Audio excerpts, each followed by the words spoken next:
fille Rachel et ma petite fille Edeniaël. Voilà. Donc je suis né pas très loin d'ici, à Saint-André-de-Cubzac, il y a 70 ans déjà. Voilà. Et donc j'ai été baptisé dans la religion catholique et ça a été... j'ai grandi comme cela. Après, je suis allé à la confirmation et à la communion. Voilà. Et puis, après, vers l'âge de l'adolescence, je suis un petit peu parti, comme beaucoup le font, hein, faire sa vie. On est dans la grande ville de Bordeaux. Voilà. Et puis, parce que j'habitais un peu plus loin, on habitait à ce temps-là à Saint-Isan-de-Soudiac. Voilà. J'ai grandi là-bas. Et donc, après, quand je suis venu sur Bordeaux, c'est ma sœur qui s'était convertie et qui m'a parlé de l'Évangile. Et ça m'a de suite intéressé parce qu'elle me disait, ah, toi qui aimes les poèmes, tout ça, viens, je connais un livre où est-ce qu'il y a plein de poésie. Et donc, elle parlait des psaumes. Et c'est vrai que les psaumes, c'est des chants, c'est bien dit, ça rime parfois, voilà. Voilà. Donc, mais c'est pas pour cela. Elle m'a invité dans une réunion de prière, pas de réunion d'évangélisation. Et dans cette réunion de prière, j'étais surpris d'entendre des gens qui parlaient comme cela à Dieu, comme à un ami. Et ça a touché mon cœur. Parce que nous, dans la religion catholique, on disait vous à Dieu. C'était un Dieu qui était lointain et qui ne s'occupait pas trop de nous. Mais là, je trouvais une proximité et ça a touché mon cœur. Et donc, j'ai vu que tous ces regards-là, ils étaient joyeux, ces paroles que j'entendais, elles me plaisaient. Et quand je suis sorti de cette réunion, je me suis dit, ce qu'ils ont, je le veux. Et j'ai tout fait pour l'avoir. Quand on a faim et soif, et quand Dieu dispose nos cœurs, eh bien, c'est comme quand, eh bien, c'est la parabole de la perle, qui est dans un champ. Hein. Et on remue tout le champ pour retrouver la perle qui a été perdue. Moi, c'était pareil. J'ai voulu absolument avoir ce qu'il voulait. Et donc, j'ai suivi les réunions. Et là, un jour, eh bien, le Saint-Esprit a touché mon cœur. Le Seigneur a touché mon cœur. Et je me suis converti, je me suis fait baptiser. Enfin, on m'a baptisé plutôt. Et puis, après, 6 mois après, j'ai reçu le baptême dans le Saint-Esprit. Je ne sais pas si vous savez ce que c'est, hein, le baptême dans le Saint-Esprit. C'est une proximité encore davantage avec Dieu et une marche. Et à partir de là, quand je me suis fait baptiser, quand on m'a baptisé, ma vie a changé parce que quand on passe par les eaux du baptême, on meurt à une vie passée et on renaît à une vie nouvelle. Et c'est ça. Je voulais mettre un terme à une certaine vie et recommencer à zéro. On a la possibilité avec Dieu de faire ça. C'est-à-dire que Dieu a comme une grande gomme, il efface toute notre vie passée, et là il nous donne un cahier tout neuf. Il nous dit maintenant, tiens-moi la main, et on va cheminer ensemble. Voilà. Et c'est ce que j'ai fait, et maintenant ça fait 50 ans.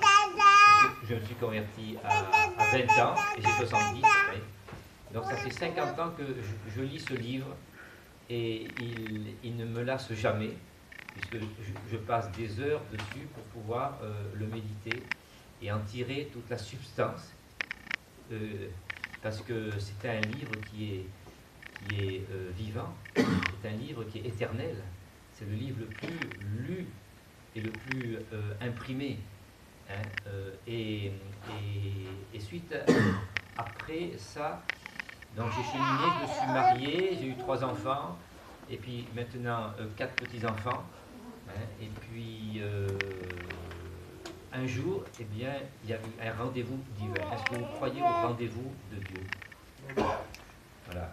Un rendez-vous divin où est-ce que Dieu, il nous attendait, non pas en France, il nous attendait aux USA. Et on est allé aux USA parce que le groupe que faisait partie Rachel avec ses frères, on était invités là-bas pour représenter la France. Et là, il y a eu une rencontre avec un homme de Dieu qui était, lui, de l'île de Chypre. Voyez. Et Dieu, il lui avait dit, va là-bas parce qu'il faut que tu rencontres une famille française. Et nous, on était la seule famille française qui était là-bas. Il a pris contact avec nous. Et ensuite, il est venu à Bordeaux. Et là, à partir de là, eh bien, il a prié pour nous. Et là, il y a eu l'amour d'Israël qui est venu dans notre cœur. Et à partir de ce moment-là, donc, les choses ont mis du temps à s'établir parce qu'il est venu en 2000 et c'est en 2006 que les choses se sont agencées pour que ça puisse aller un peu plus de l'avant. Et c'est comme cela qu'après, j'ai commencé à faire venir Jean-Marc Taubois pour nous enseigner, comme va le faire Alan. Et ça fait 12 ans, enfin ça va faire 12 ans cette année, où Jean-Marc Taubois, année après année, il vient nous enseigner dans des conférences qui durent 2 journées, et donc sur plein de sujets, parce c'est un érudit, et donc il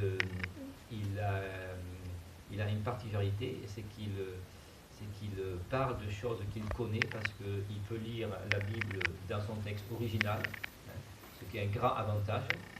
Nous sommes squeezés par des traductions, quoi. Et nous avons chanté que Dieu est le Dieu d'Israël et que tout genou fléchira devant lui. Et même si Israël est dans des phases difficiles où est-ce que les ennemis qui sont autour commencent à montrer des dents, et bien il faut savoir, comme le dit le psaume 83, il dit ils disent exterminons-les en tant que nation, qu'on ne se souvienne plus du nom d'Israël. Et c'est ce qu'ils disent, on va les jeter à la mer. Ils disent ça. Et bien, Dieu dit qu'ils forment des complots et des alliances faites contre toi. Et pour conclure, il dit,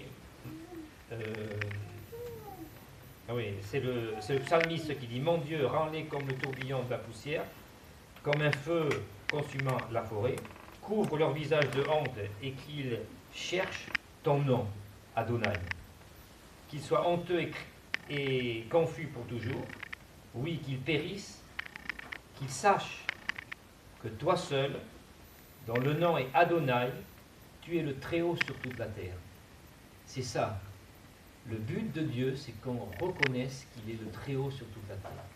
Le but de Dieu, c'est que les nations reconnaissent qu'un jour, ils devront plier le genou devant son trône. Et donc, il vaut mieux le faire plus tôt que trop tard. Voilà. Donc, je vous encourage à pouvoir être au bénéfice du ministère que Dieu a donné à Alan. Et il est précieux au milieu de vous parce qu'il va vous conduire dans des rencontres avec le Seigneur. Voilà. Merci beaucoup.